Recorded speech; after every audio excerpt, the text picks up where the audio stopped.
Welcome, it's SVPod. Stanford Steve is here. Red is here somewhere. He was sunbathing. I said the magic words. You want to go do a podcast? Sunbathing? I mean, he likes to find the sunniest spot in the house and lay in the sun. Oh, okay. All right. My daughter just did a big report in school. She did it about Ridgebacks, and they like to sunbathe. I said, is that a fact, or just you just think that because Otis did it and Red does? She says, no, they like to sunbathe. He was sunbathing. Nice. I said the magic word, though, and those ears popped up, ran to the back door, started scratching. Let's go. I don't know where he is. He's wandering. He knows podcasts. Loves podcasts. Hopefully, folks out there love podcasts. We have...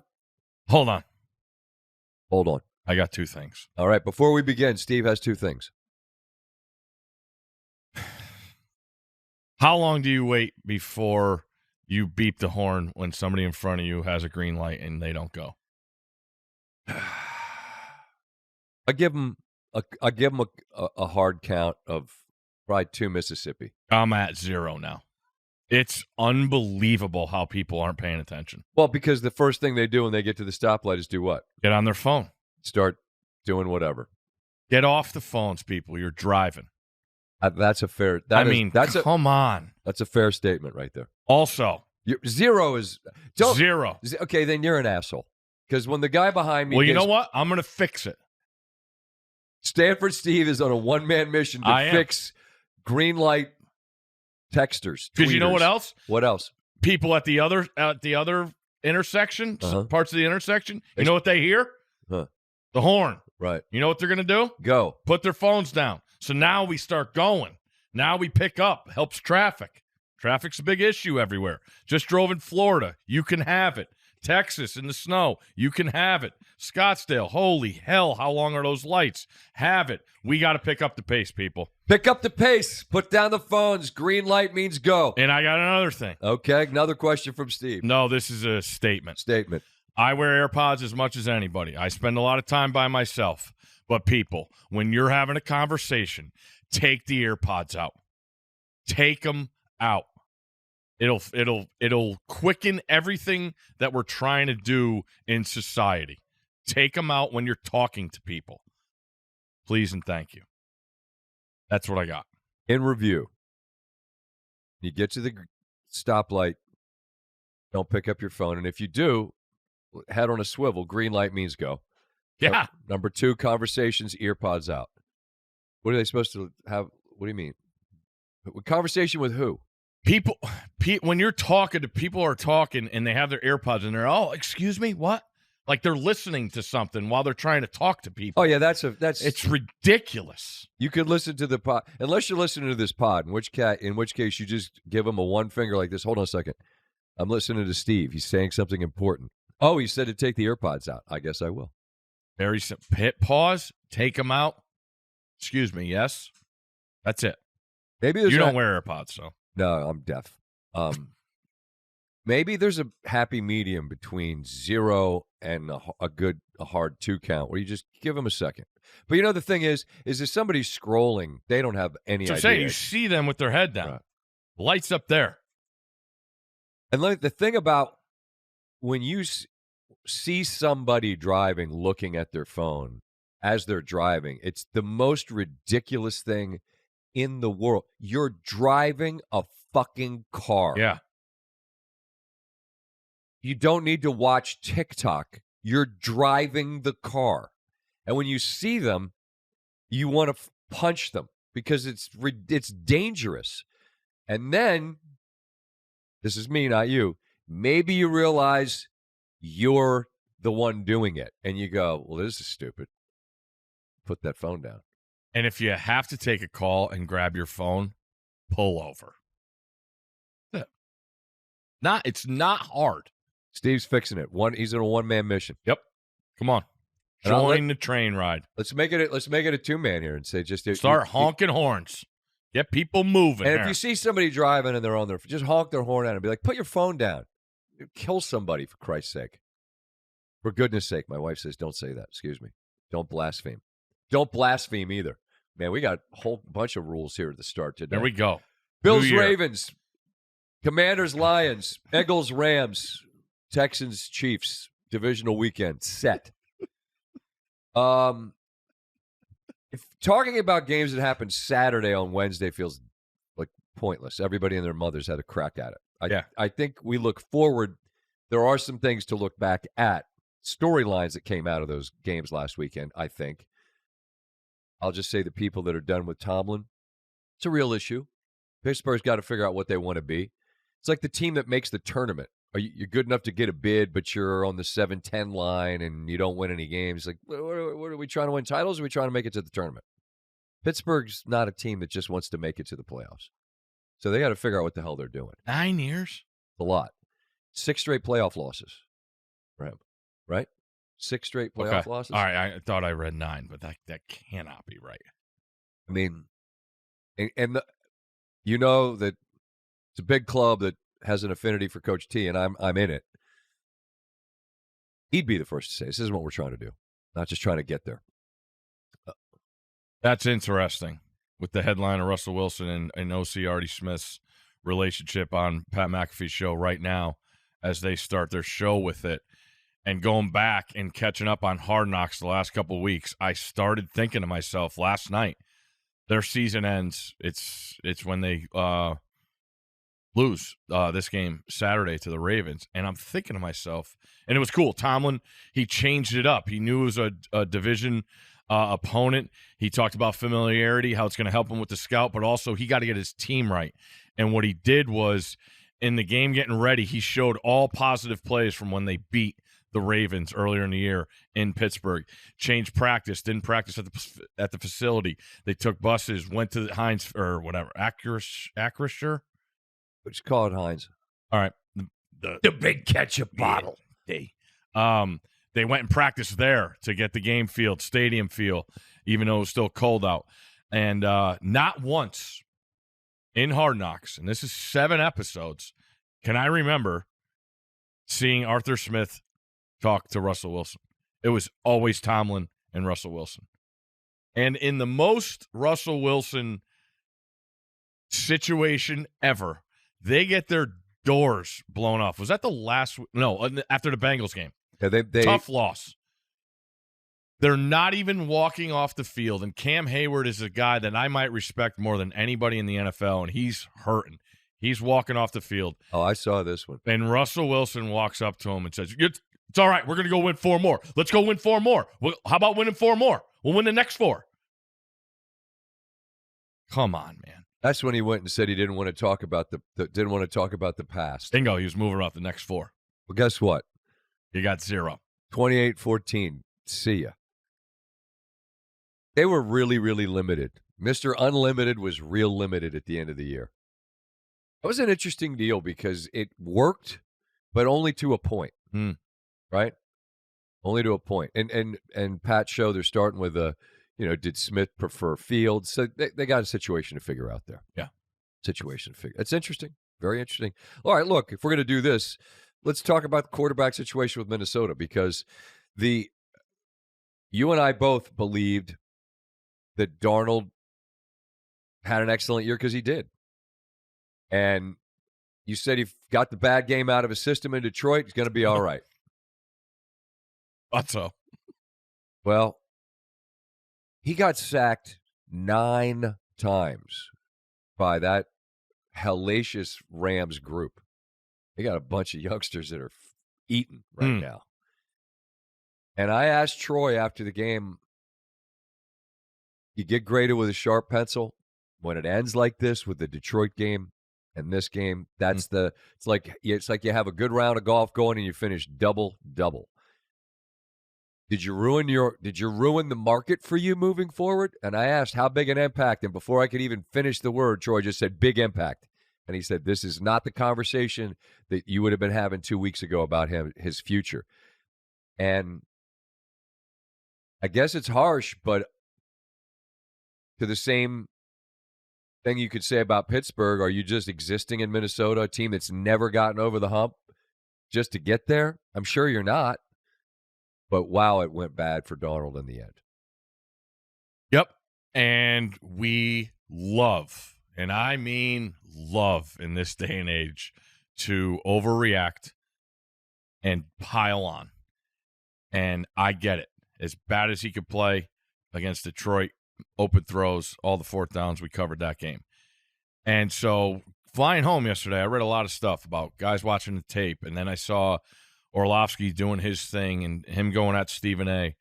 And I thought it was really interesting because I'm sort of getting to the point. I don't watch a lot of NFL stuff, and it does feel like the coach and the quarterback obviously get all the blame when you lose. Yep. And Dan told Stephen A. it's not – Sam's probably fourth or fifth in the line. Like you just mentioned, 9 sacks. I don't care who you are.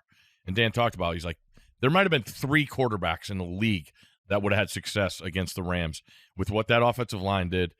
And he pointed out the scheme about how the Rams basically took what Aaron Glenn and the Lions did the week before and put a shell over Justin Jefferson and took away another read of Sam Darnold's and made it tough. So when you can't go to your first read and your second read and you're getting heat, you're up against it, man. And you could see it in much the same way as Detroit. That and because the man said on Monday Night Football against New England when he played for the Jets, seeing ghosts out there, because he said that, then the minute it goes wrong, then, he's seeing ghosts. He's seeing ghosts. It's like, all right.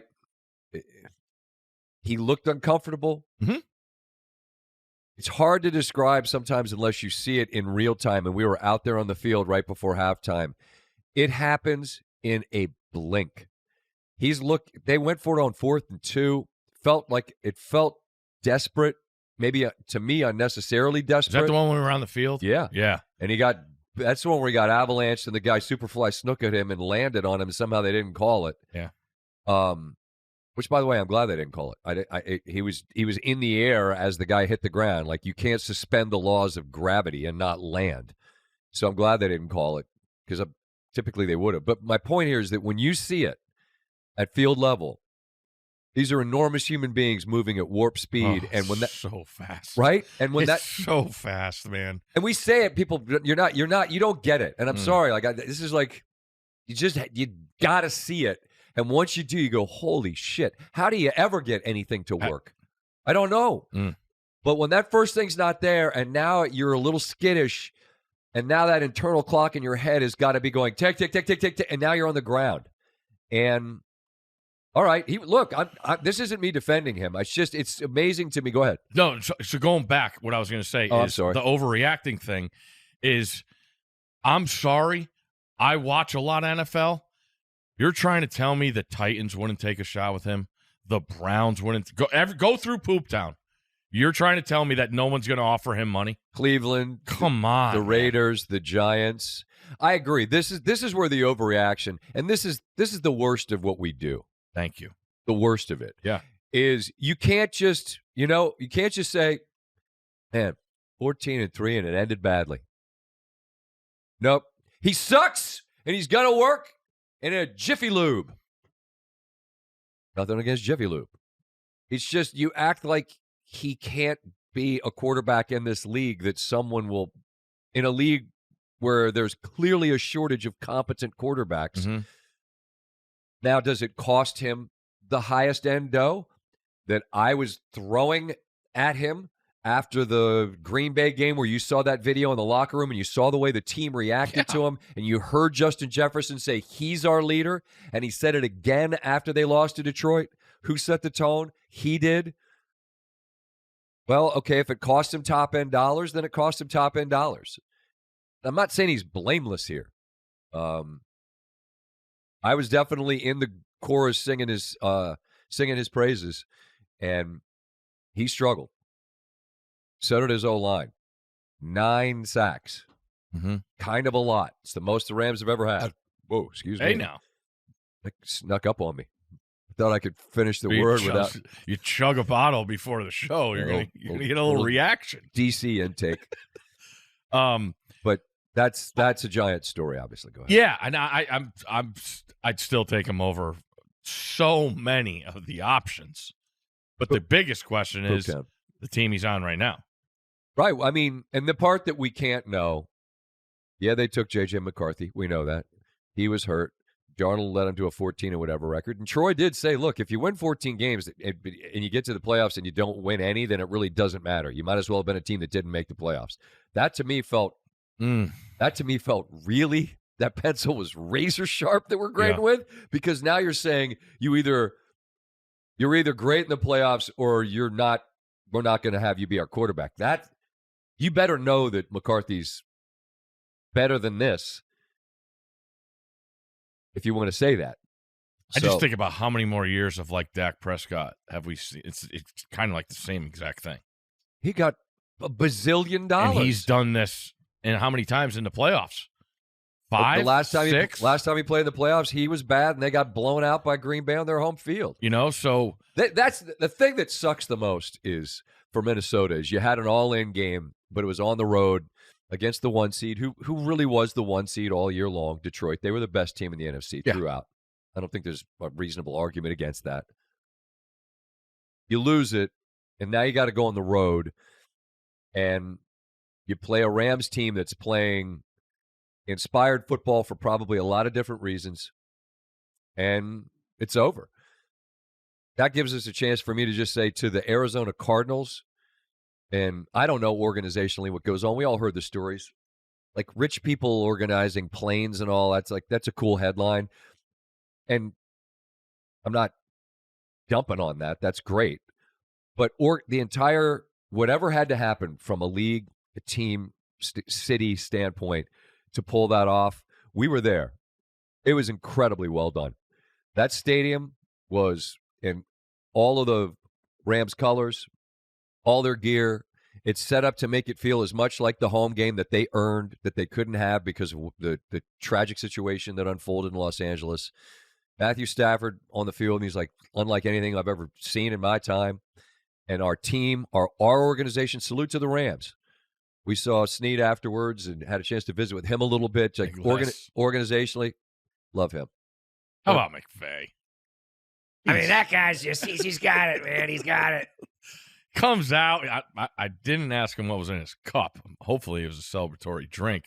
But he's got the capri pants pulled up to the knees. Like, you think about what those guys did in dealing with through the week. And it takes special dudes, man. And, Agreed. And the Rams got a bunch of them. They aren't the most talked about team, but damn, that team was prepared. You look at their plan coming out. They had success against them in the game earlier in the year. What was it? 11 of the first 12 throws. Stafford's on one. Yep. Awesome to watch. It was, and Matthew would never be the guy to bang his chest because he's pretty easy going cat, but it had to be him. He gave all the credit to McVay. I'm sure that Snead and across the board organizationally, I can't fathom what they dealt with. They had a bunch of staffers that, like everyone in Los Angeles, lost homes, lost everything. And you got to work. You got to play the most important game of your season, and it isn't in our home. And I must admit, I had no expectation. I didn't have a positive expectation of what it was going to be for the Rams. Crowd-wise, I just thought, look, let's be honest. SoFi's not often a home field for you in your own city. That's just the reality of it. People like to go to L.A., take a trip. Fans, the faithful of the Niners, it's red when you guys play there at home. You got to go silent count at home. That's the truth. That was like a bowl game atmosphere, like an NCAA tournament atmosphere. There was plenty of purple, yes, but I was so impressed with how many Rams fans were there cheering for their team. No doubt. And you mentioned the purple. They showed out, like being there a couple days before. I'm just running into people that, I never realized how many Minnesota people have, winter places in the Scottsdale, Phoenix, Arizona places. And then I talked about the atmosphere difference between the Orange Bowl and the Cotton Bowl. Monday night was better than the Cotton Bowl. Like, you could feel it. We got the mariachi band going. Rams brought all their stuff. The DJ, like, it was. I mean, then you read about the buses that left SoFi, Monday morning to come down. Like, it was droves of fans. They were all in. It was, they had Whitworth up there to do his normal pregame stuff. Really, really impressive job. And as to, we what was it? They announced it right around kickoff of the Orange Bowl, right? So, like, you and I weren't talking, and it was like, all right, I guess we'll see you in Phoenix or, Glendale at the stadium. They had to make that decision then, Steve, because the only way logistically that you can sell the tickets, get things in place. I mean, it is a Herculean effort. Unreal. Across the board. It's gross how easy they made it look. That's a great point. Like, so what's the line about a duck is swimming? Like, it's very calm above the surface, but I can't imagine what had to be done logistics-wise to make it look as perfect as they did. So, again, to the league, the Cardinals, the Rams, Vikings as well. They're making plans. They had plans to go to Los Angeles, and then those changed. So, just understanding the amount of work that's going to be required to get things in order in Los Angeles. It's going to take forever. So for the work that this group did in a 72-hour window to give people a chance to have something that felt normal, I just thought was spectacular. And I also want to thank our people behind the scenes. No doubt. Our ops people, our production people. Like, I'm in the middle of traveling to Orange and Cotton. Like, I'm little guy on the pole, and the strings that they pull where it's just like, hey, I just need your flight number or whatever, and then I get an email, all right, your flight's changed, this is when you're leaving, new hotel. Like, everything, those people, what they do is absolutely magic. I have no idea how it happens. And then to hear people as we're in Glendale on a short week and it being a Monday night game, and then the trucks and the cameras, graphics people, the whole thing, researchers, and how now they're just picking up and going from Glendale to Kansas City because it's a short week for a Saturday game. Like, I can't say thank you enough to all the people behind the scenes that make it easier for us. And also, to that point, you guys are up in the concourse, correct, for the show. I'm down on the field. I would love. I do my show down on the field, and then I get to watch warm-ups, and I could just feel it, like the buzz, the air, everybody coming out. You see the rehearsals, exhibit coming out. What's up? And it was really, really cool. It was. And again, smooth, man. I don't know how they do it, but they did it. And I'm glad you mentioned our people, because they have so many hoops to jump through, people to deal with. Look, I don't want anyone to call me a hero, but I've been on top of knowing when the flights are. I haven't had to ask anybody. And I don't want a parade. I just want people to recognize that this middle-aged man stop hassling people about when the flight is. Said Steve gave me the what for. Again, don't want credit. Just, I'm trying to do my part. They're amazing. We have the best crew. And I'm sure everybody that does this feels that way about their crew, but everyone else is wrong, because the group that is in our place, the game day folks, the Monday Night Football people, just proud to be a part of it. Mm-hmm.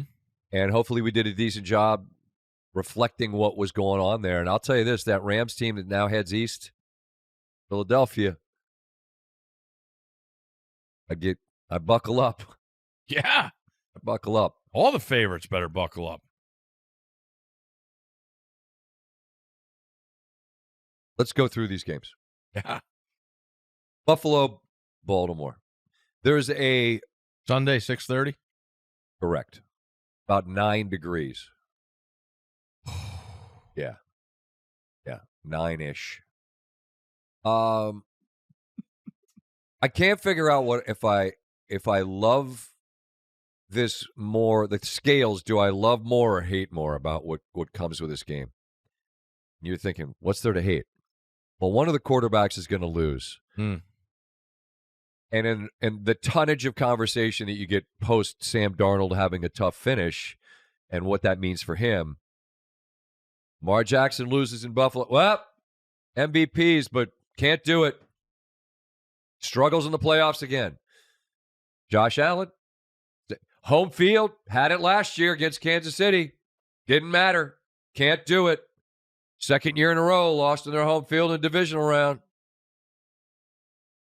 It would be accurate but the thing that doesn't happen for Josh is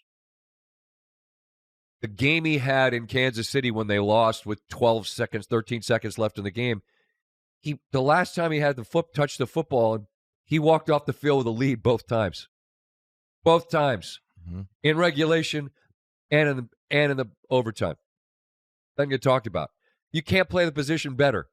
He just played 15 for Kansas City. And I hope that whoever loses quarterback-wise plays well so that it doesn't turn into the convenient low-hanging fruit that the people that talk about what someone doesn't do have more ammunition. Does that make sense? That's my fear with this game, because by rule, one of those dudes is going to lose. I want everybody's MVP thoughts before this game, because everyone's going to change, and whoever loses is just going to get piled on. And it's a shame, but it's what everybody wants. It's what everybody has wanted. And these are the two teams that everybody has thought have the ability to go to Kansas City and win. And only one of them is going to get a chance. Right. One. Correct. And so, to me, this is the biggest game of the season, because it's what everybody's – I would say the majority of the world are not Chiefs fans. So – and they're suffering from the same thing that people that lived through the Patriots' greatness deal with. When you win that much, then people get sick of you winning, and they root for somebody to defeat you, even if they're not a fan of the team that defeats you. They just don't want to see you win again. And so what's interesting is, you're right, this is the game, but all it does is earn them the right to play again next week. In theory, against Kansas City and Arrowhead. We don't know that. We'll get to that game in a minute. But that's the wildest part about it, is that it's the two MVP leading favorites for that, betting-wise. Two excellent teams, but the winner gets to go to Arrowhead if Kansas City wins. And so there's a way bigger hurdle after the biggest game of the year. That's the wild part about it. And by the way, there's game tape. What would this look like if they played? Well, we could put it on, and it shows Baltimore run for 271 yards. Mm-hmm. It's early in the year. It wasn't 9 degrees, and it was in Baltimore. So it's going to be a different set of circumstances. And as we were flying, and you and I were talking, you feel like this Buffalo defense has what's required to make it a different looking game than early in the year? Absolutely. I questioned him coming into the Denver game, because I thought Denver could pose some problems and look great after the first series, and then they never did another thing offensively, and that's a credit to that defense. Watching the interviews with McDermott before, he's given up the defensive play calling. I think he's a guy, too, where you could see this trying to take the next step has weared on him, and I give him credit. He took a different approach, gave the defensive play calling to somebody else. And you've seen last year I thought Buffalo sort of got a little stale. In what way? Just the idea of the Diggs, Allen, Diggs, Josh Allen. Is this going to be a Gabe Davis? Like, you knew what they were going to be, and now where they get rid of a Both Diggs. of them. Yeah, and Davis. And now you're like, going into the year, it's like, who's Josh going to throw to? And it was like, oh, they drafted Keon Coleman. They got Shakir. The run game, I think Cook has been an awesome player for them that no one really seems to talk about. 17 touchdowns now this year when you add in last week. I mean, that's a big number. Because to me, that's where I always gave Josh the edge over Lamar, too, because I could make the argument that Derrick Henry's been more valuable than Lamar. It's a hell of a 1-2 punch. I mean, so I've been going back and forth. I do think the home field is a big deal. We've seen Lamar go there years ago. I think that was 2020, the COVID year, and struggle. Then you watch Hard Knocks. Lamar, Harbaugh's talking about what we're going to practice outside. And Lamar's like, I got to go outside. We got to throw outside. We got to catch outside. We got to feel outside. And I'm like, good for him. And then you got Boomer out there and Brown windbreaker. And it basically, the conversation of him and Harbaugh is just, you got to win one. Then you got to win another one. Then you got to win That was the conversation they showed. Anyway, Hey. We'll be right back. Sorry. You showed me the picture. It's Boomer, he's wearing a brown windbreaker. like Brown University. Right. Ivy League football. Champion issued. It's like 12 degrees outside. It's literally the day after we got a blizzard here.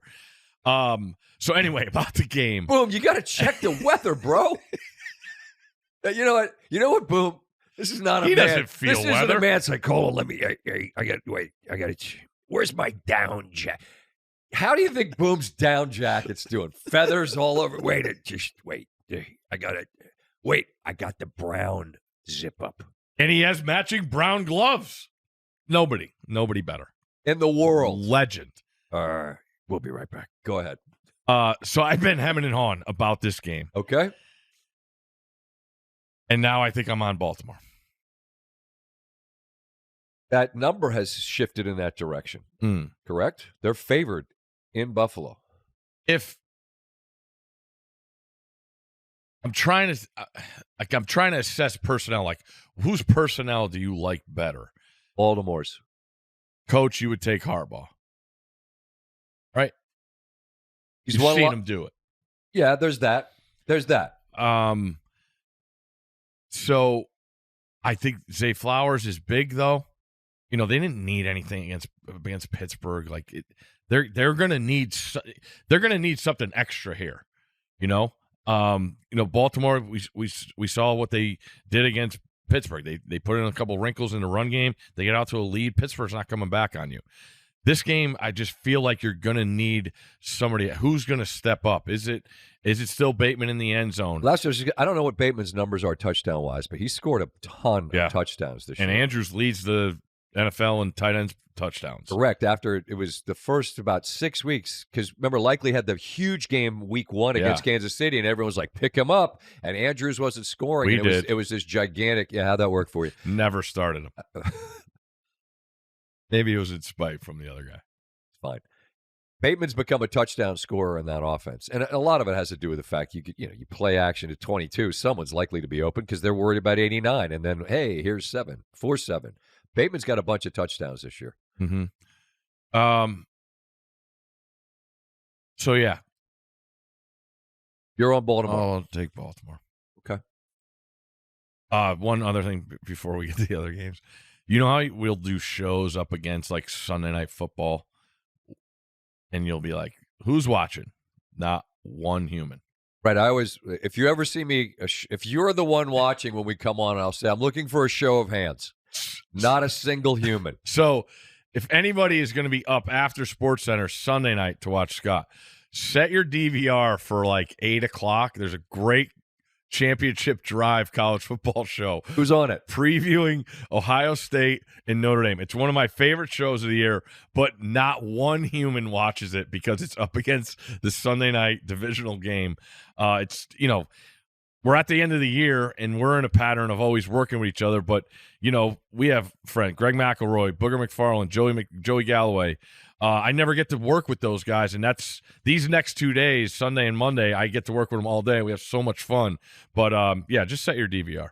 Not a single human. I can't wait to see the rating. If you do a great show. What do they call it? Counter programming. There you go. And you can't define your show, whether it's good or bad. Oh, it's awesome. There you go. It's a great show. Awesome show. So, right. So you can't say it didn't rate. I mean, I just saw PR put out something, and we got some giant number after Ohio State and Texas. Thank you for watching, or not turning off your TV, or falling asleep with your TV on, whatever. So, did I do a great show? No, we just had a great lead. The good leads. We need the good leads. That's a Glenn Ross reference. Steve, do you know what that is? No, you don't. I thought it was a version of Get the Ludes. No, but it is a movie, Glengarry, which is based on a play. Glenn Ross. You'd love it. All right. It's actually it's excellent. What's the name of it? Glenn Ross. This is me giving you something That's that you the name need. of a movie? Yes. All right. Watch it. All right. Some all-time performances in that. Who's in it? Duquesne, St. Bonaventure. No, the Jack Lemmon, Al Pacino. Oh, I'm in. Alec Baldwin has the famous scene about ABC always be closing. It's about sales. What year? It's Alan Arkin, Ed Harris, Kevin Spacey. Go back up. Pacino, 92. Lemon. Yeah, Glengarry Glen Ross. I'm in.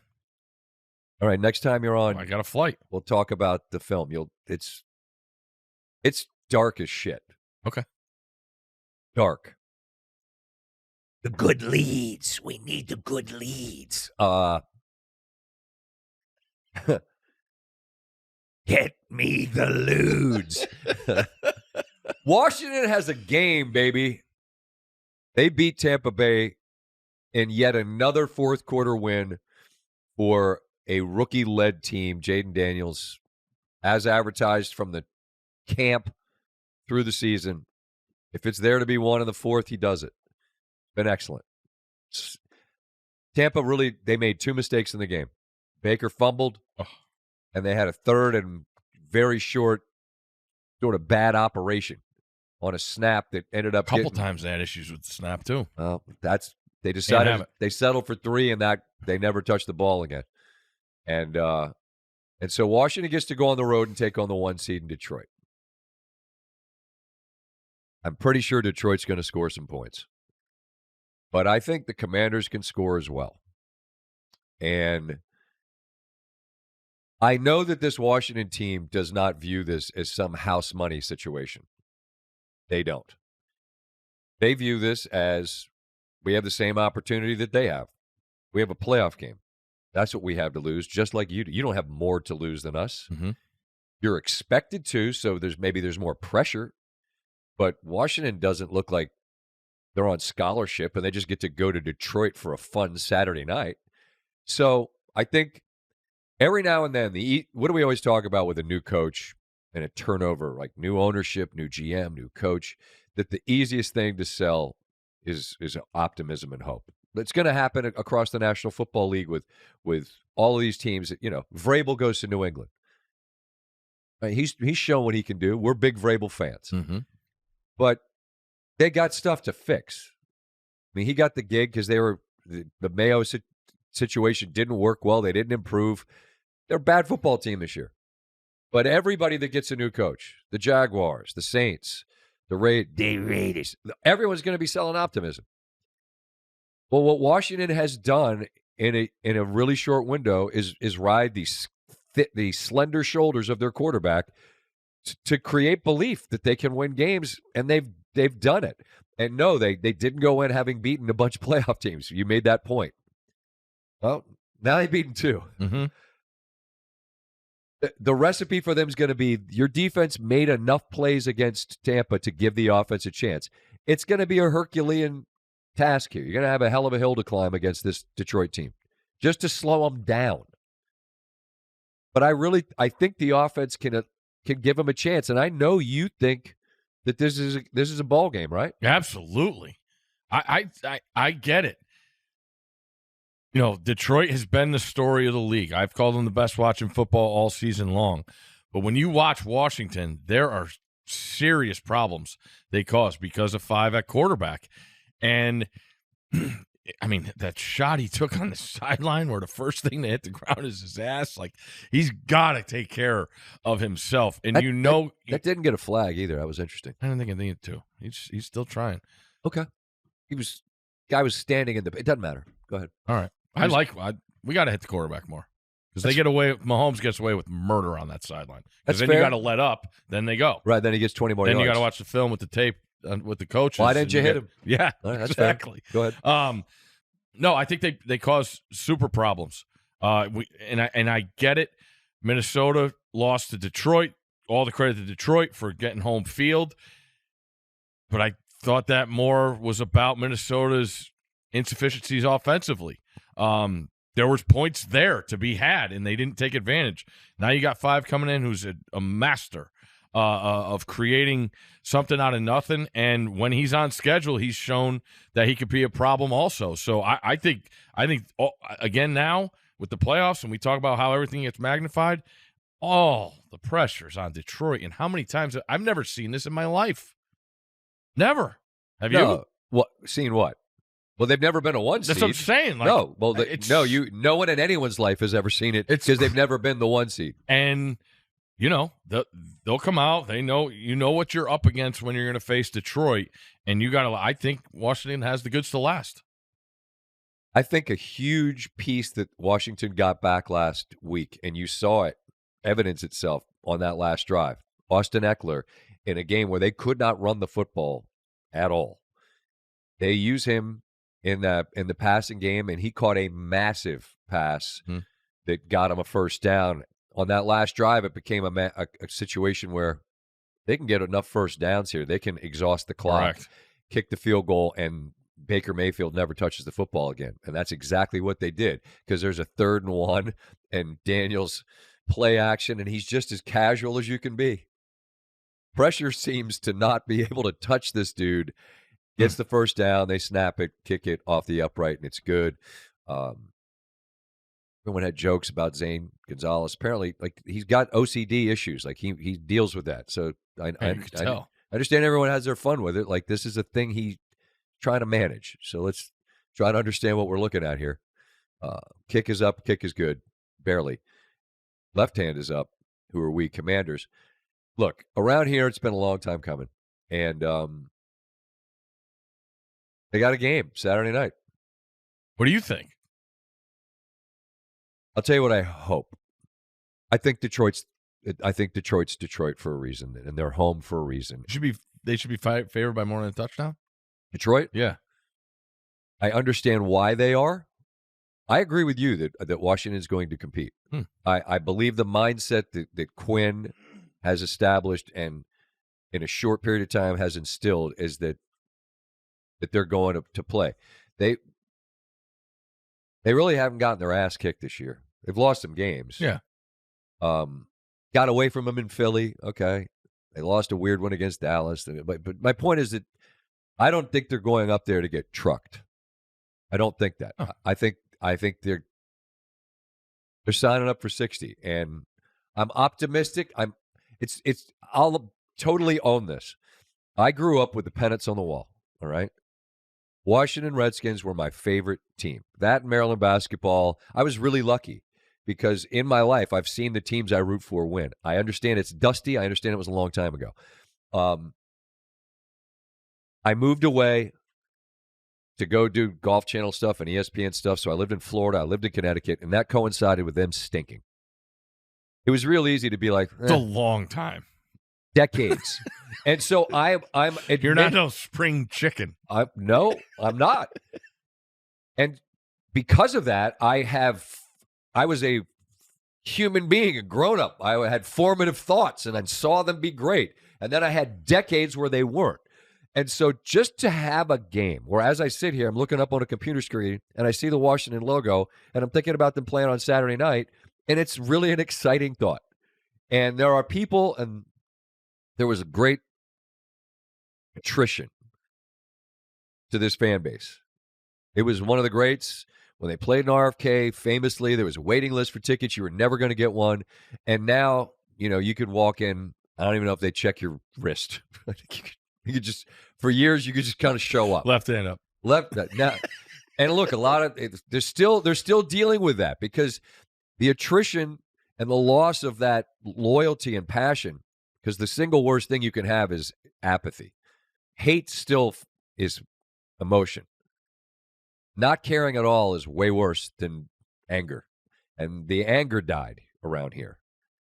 But now there's a lot of people. I told Terry when we talked, Terry McLaurin, I think people just want an on-ramp.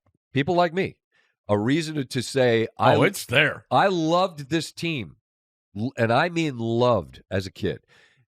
And now it's a chance to watch a game. And no matter what happens Saturday night, it's just cool to have that reminder. And the coolest thing on Sunday night when I came home,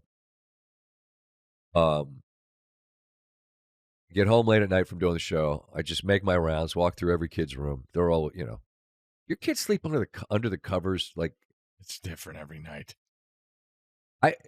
Basically, all the way, like head underneath. I just mean like a human under a blanket with a head on a pillow. I go in and there's just mayhem. Yeah, blankets, stuff everywhere. No one's under the covers. I walk into the little guy's room. He's asleep in his Daniels jersey that he got from the team, thank you, at Christmas time.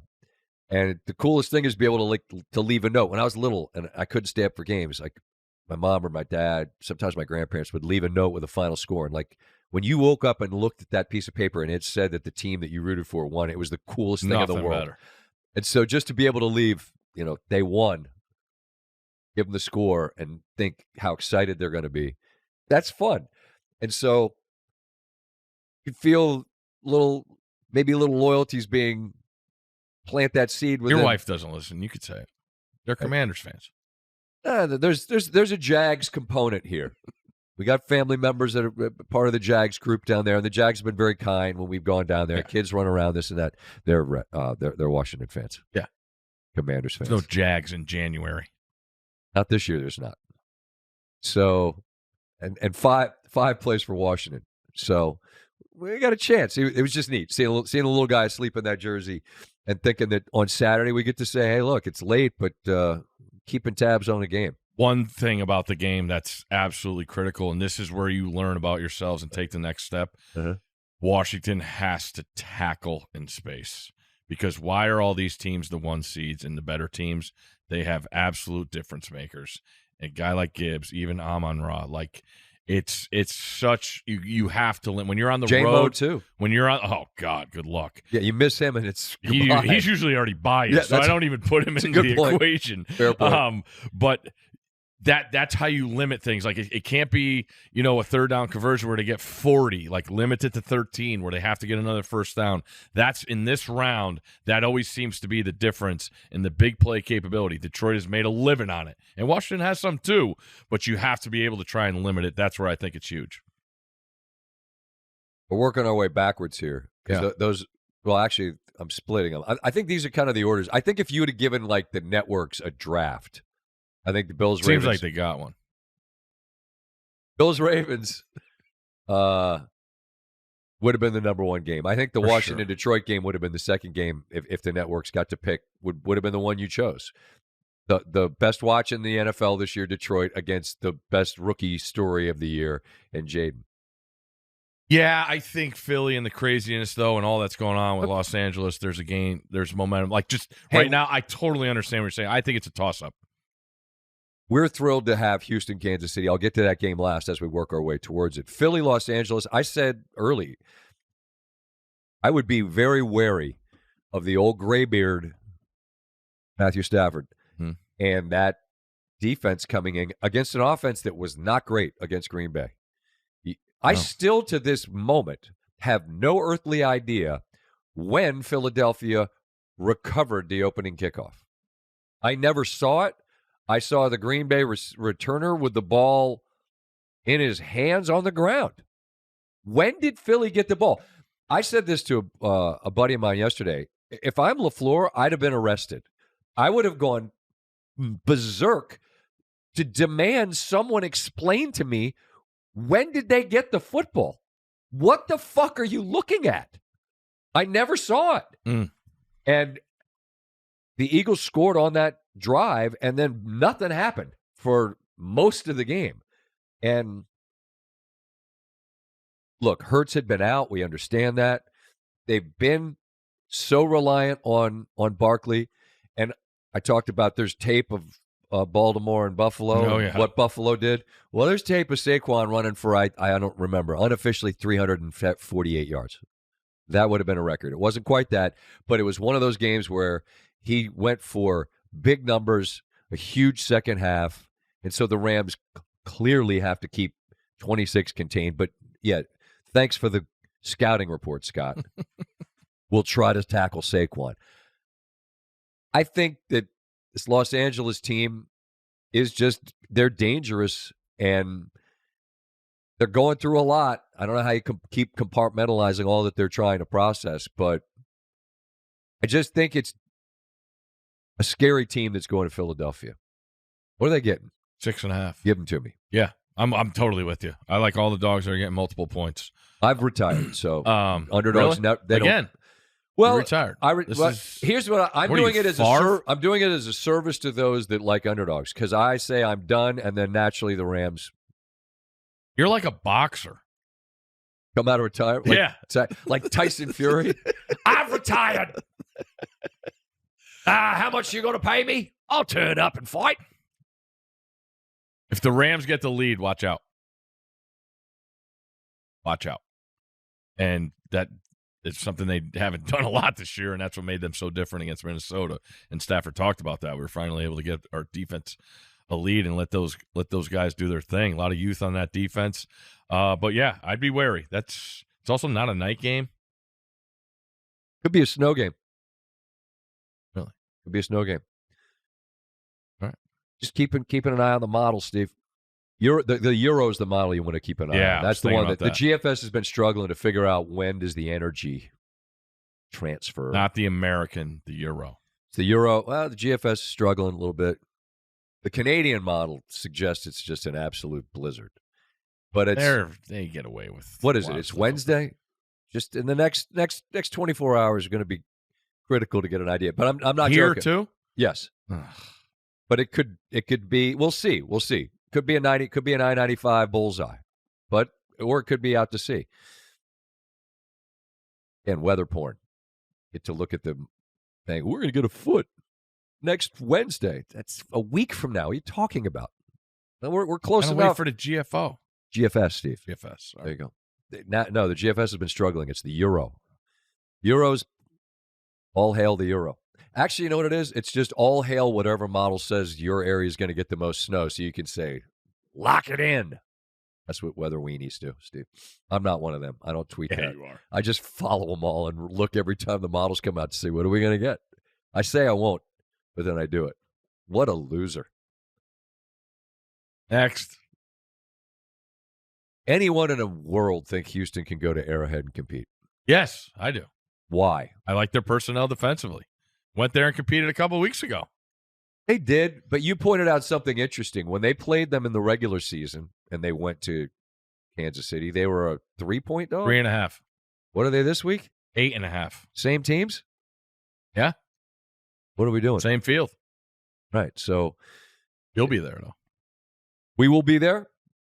Countdown on your T and the V early in advance of the 4:30 East Coast kickoff.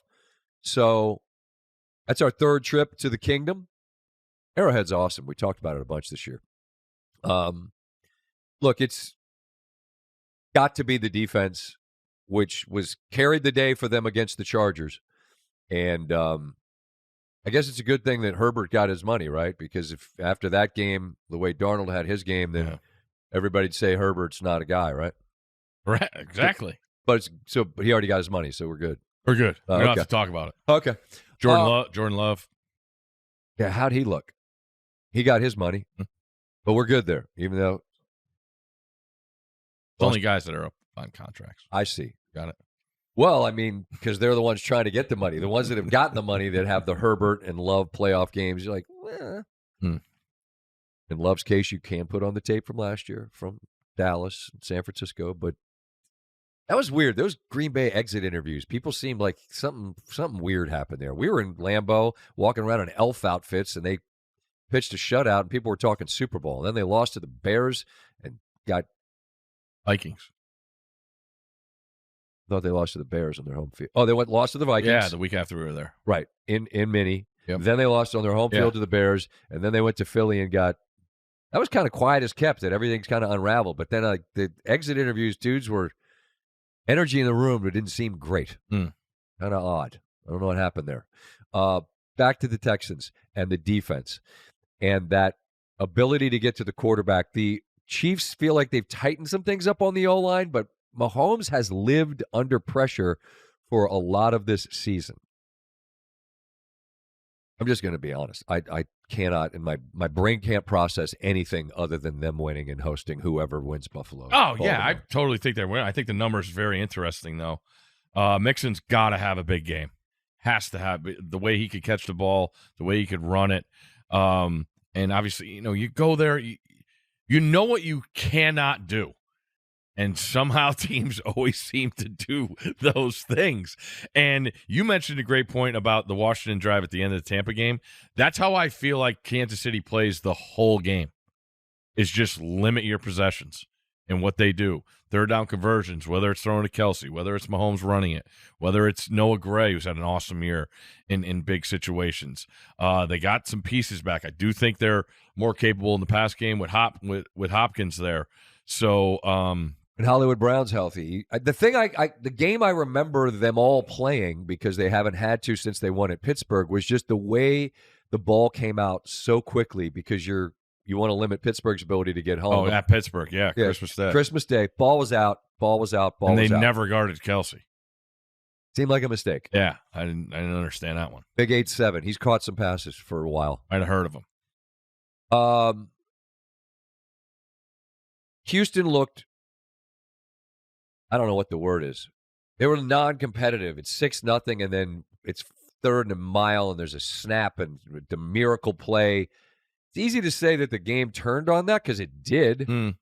But then they totally bottle up the Chargers. A couple of balls through Chargers receivers' hands that go the other way. That's problematic. But Houston got a whole lot more going in that game offensively over time.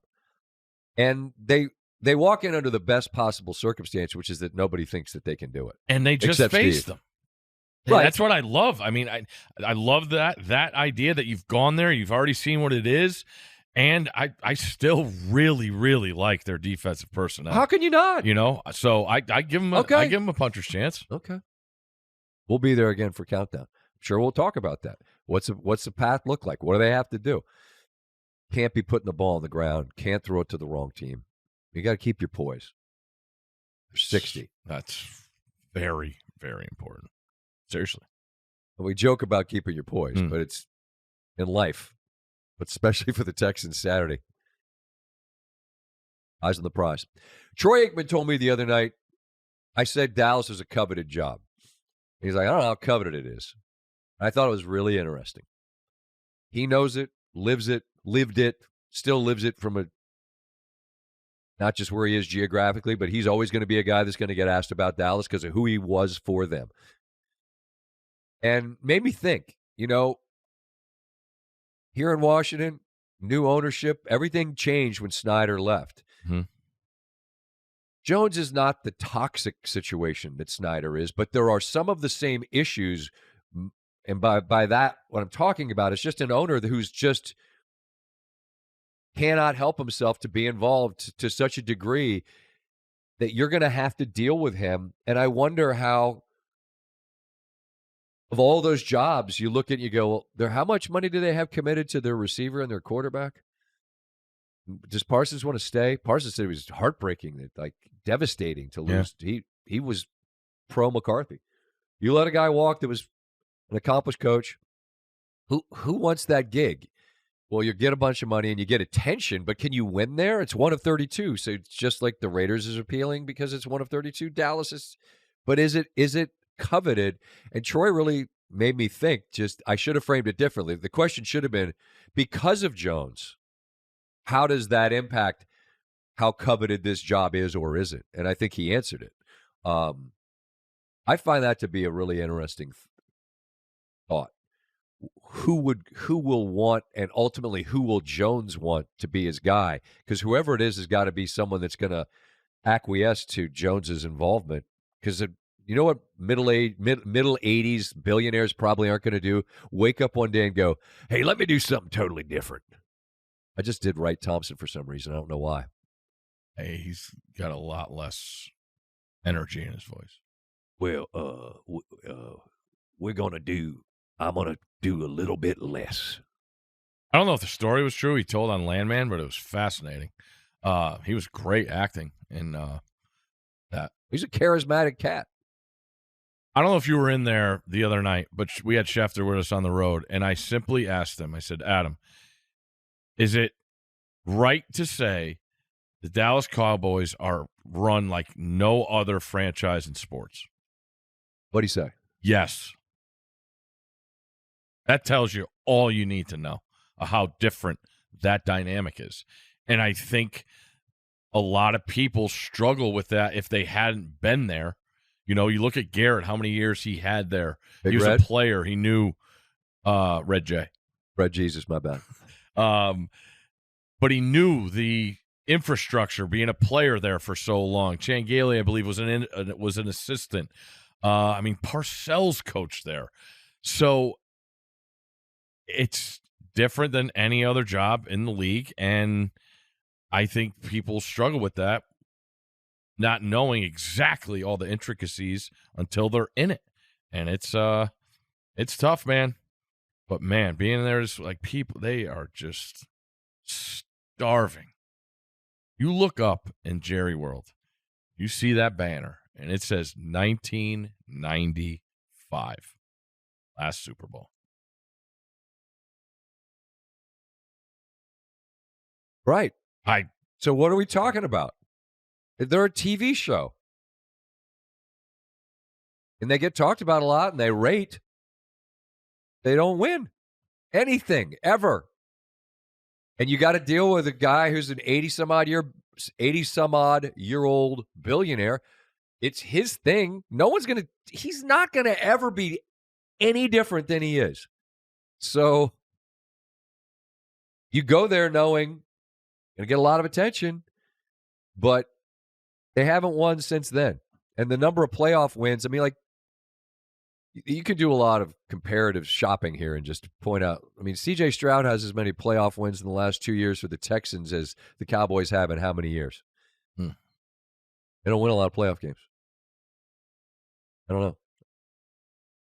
Wonder who they'll get.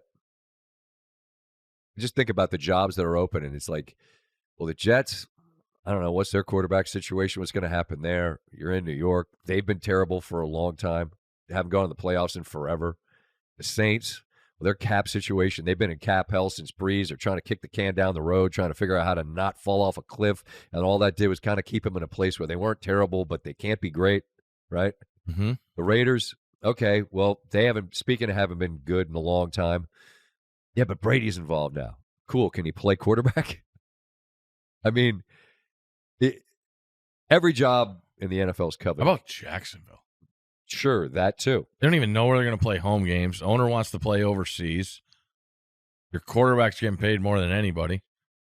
And had a pretty rough year.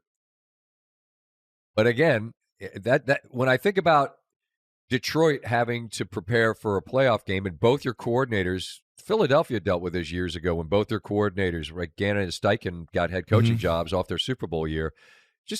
I just wonder, how do you compartmentalize in that way? Hey, we got to get ready for Washington. Well, I mean, it was last week. I understand they were doing their interviews. But where's your brain? You're a human being, right? It's just a lot to juggle. And they're coveted. And all of these guys, Vrabel, Johnson, Glenn, now it sounds like Saleh.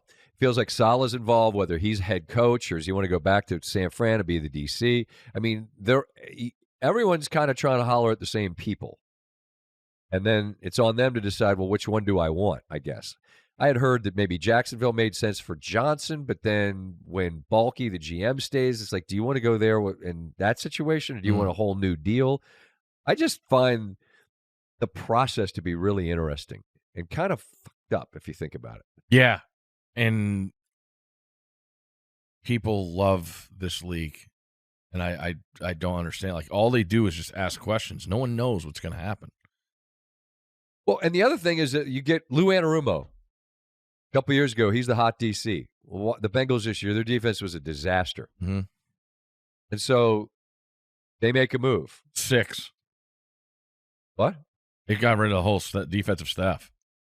Well, right, and Anarumo, yeah, and then so you're the Colts and you're the Falcons and whatever, and they all interview the same. Like somebody, it's a tight-knit circle, man. Well, it is, but it's like if we all, there's 32 of us, and so gets a divorce, and like, oh, what happened? Oh, like, he's nuts, she's nuts. I don't want to make it the husband or the wife in this analogy, but then you know what other people do? Go, you know what I'm going to do? I'm going to call her.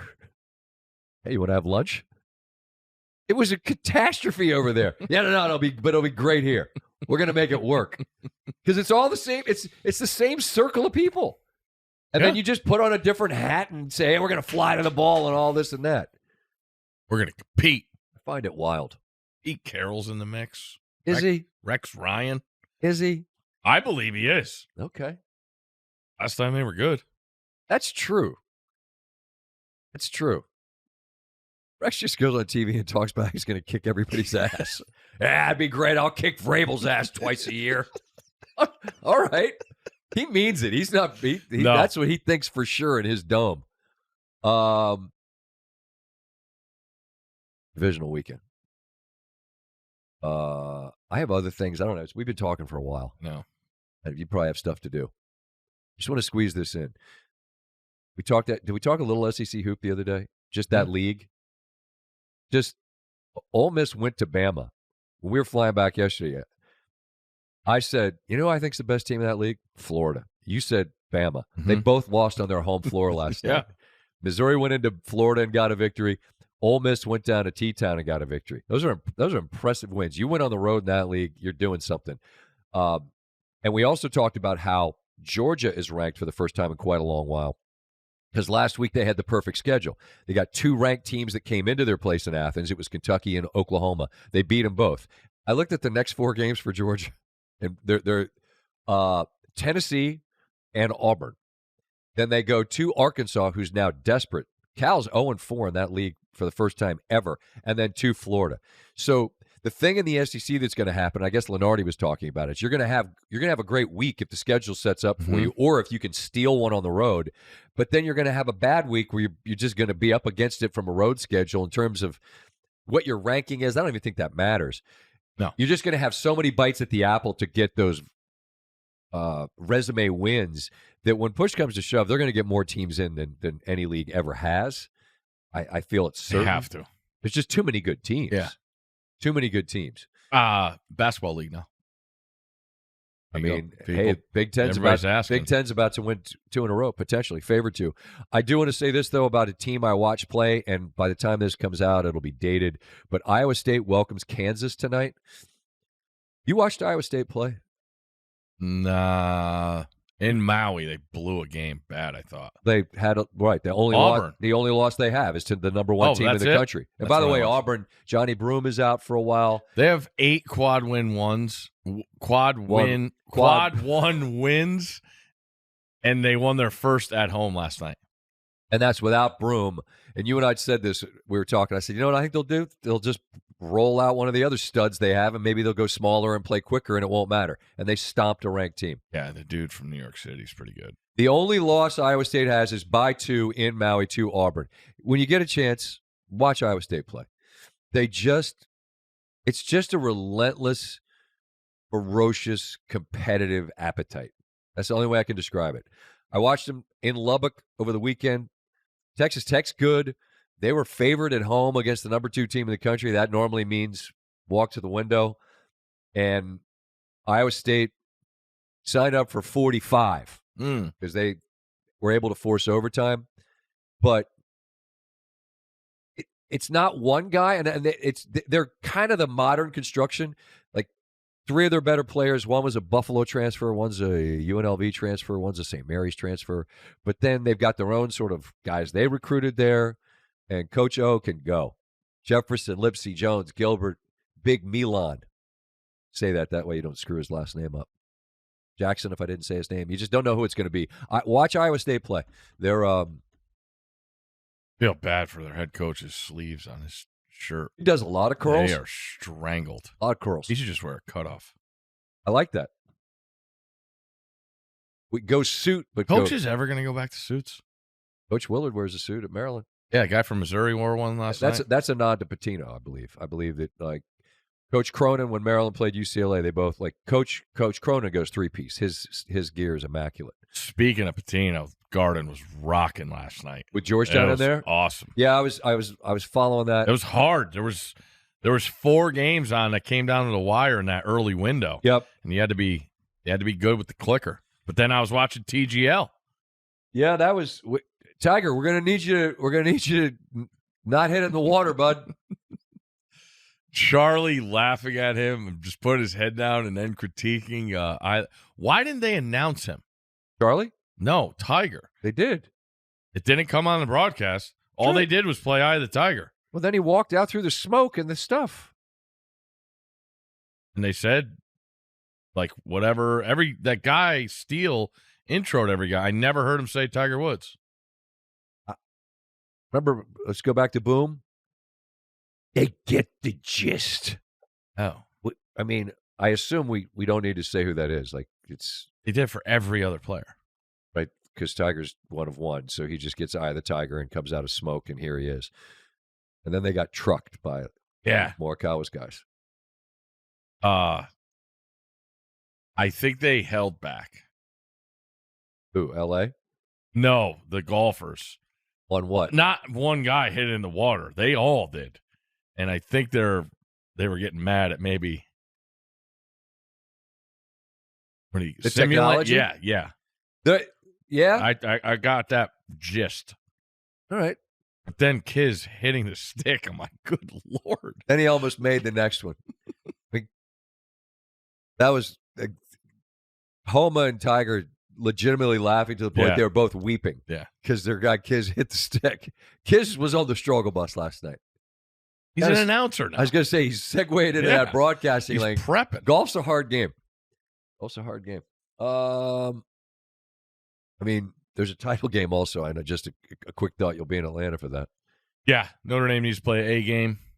I think their defense is going to play well. It's about the offense. Now they got to reshuffle the O-line again. Got to be able to throw the ball, too. That's going to be the key. I mean, they were, 11 of 13 on third downs against Penn State. Riley Leonard's a tough kid. Yep. And I get it's going to be an awesome atmosphere. Yeah, it is.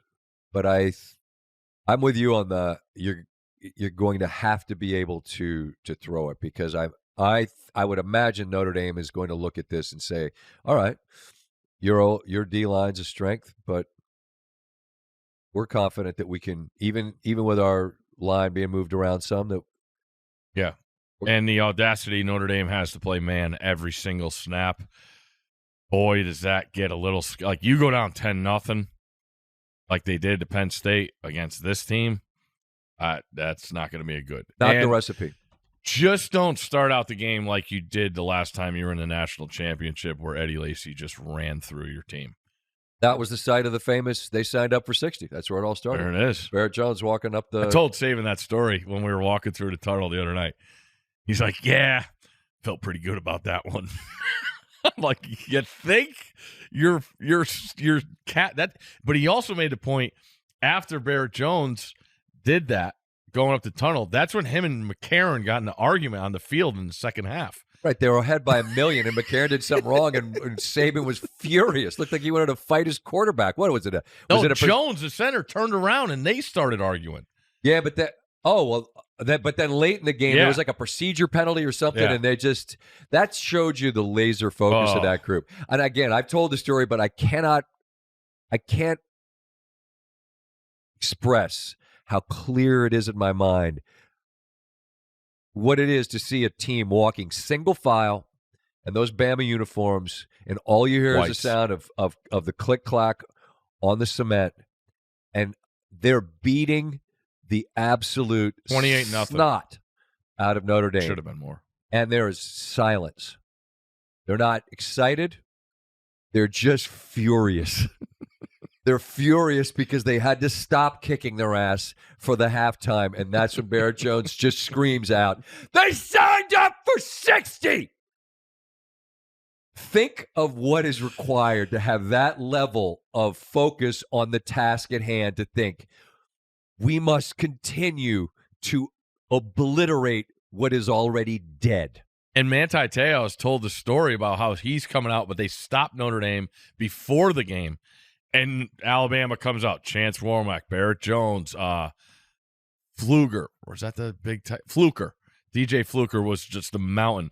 And Manti talks about how he's at the front, and he hears his guys behind him like, yeah, let's go. And then all of a sudden, Bama walks by, and it's just dead silence. It's like, oh.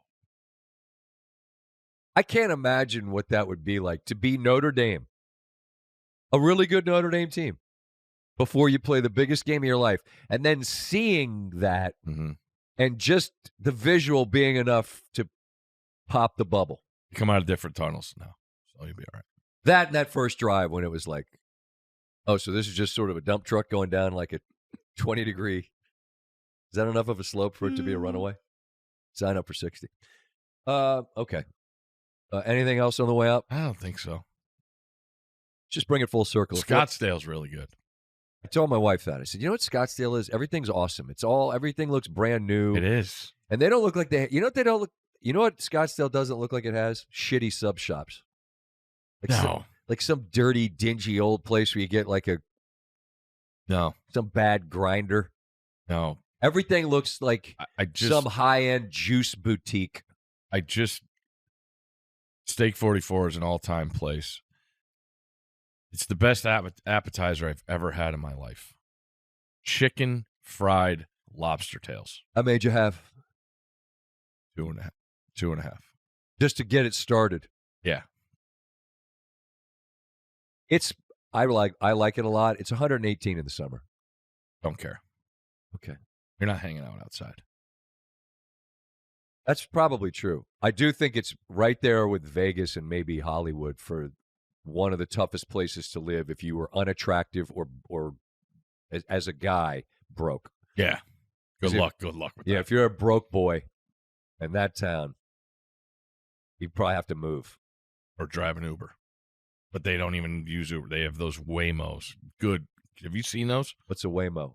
The driverless cars? Fuck that. I was like, no chance am I getting in. I need. But then again, every now and then you look, because we end up in a lot of cars where somebody's picking us up and wherever, and I always look and I always think, I'm putting a lot of faith in somebody. I don't know. What if this person just isn't a good driver? I don't know. What if they've been drinking all day? Exactly. What if they've been on the tipsy Welshman, slugging them back? Then the next thing you know, remember we were wasn't it Madison we were driving when there was a guy that was like a fan of the show?